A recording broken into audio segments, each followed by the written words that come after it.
Star choreographer Johnny master తనకంటూ ప్రత్యేకమైన గుర్తింపుని సొంతం చేసుకున్నారు.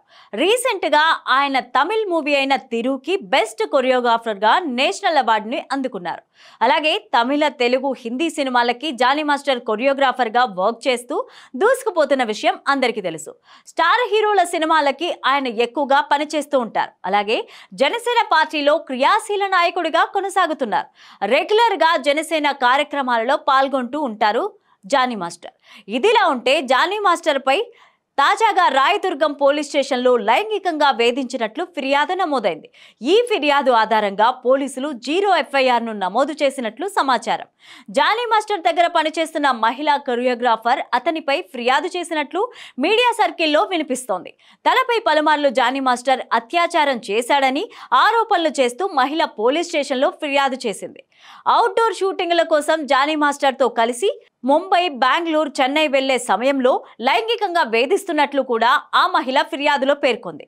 దీనిపై కేసు నమోదు చేసుకున్న పోలీసులు ఎంక్వైరీ మొదలుపెట్టినట్లు మీడియాలో కథనాలు వస్తున్నాయి.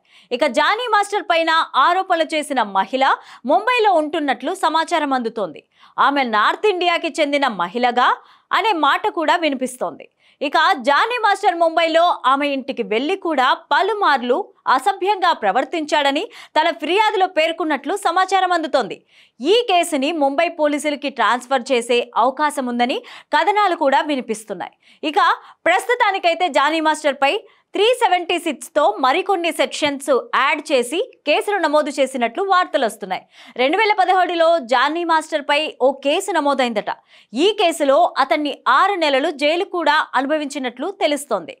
జానీ మాస్టర్ గతంలో చాలా వివాదాల్లో ఇరుక్కున్నట్లు తెలుస్తోంది. అయితే జనసేన పార్టీలో ప్రయాణం మొదలుపెట్టిన తరువాత జానీ మాస్టర్ పై సోషల్ మీడియాలో ఎక్కువగా ట్రోలింగ్ జరుగుతోంది. ఆయన పైన వివాదాలు తెరపైకి వస్తున్నాయి. ఇప్పుడు సడన్ గా లైంగిక ఆరోపణలతో కేసు నమోదు అయిందని కూడా దీనిపై రూమర్లు వస్తున్నాయి. దీనిపైన జానీ మాస్టర్ ఎలా రియాక్ట్ అవుతారో వెయిట్ చేసి చూడాలి.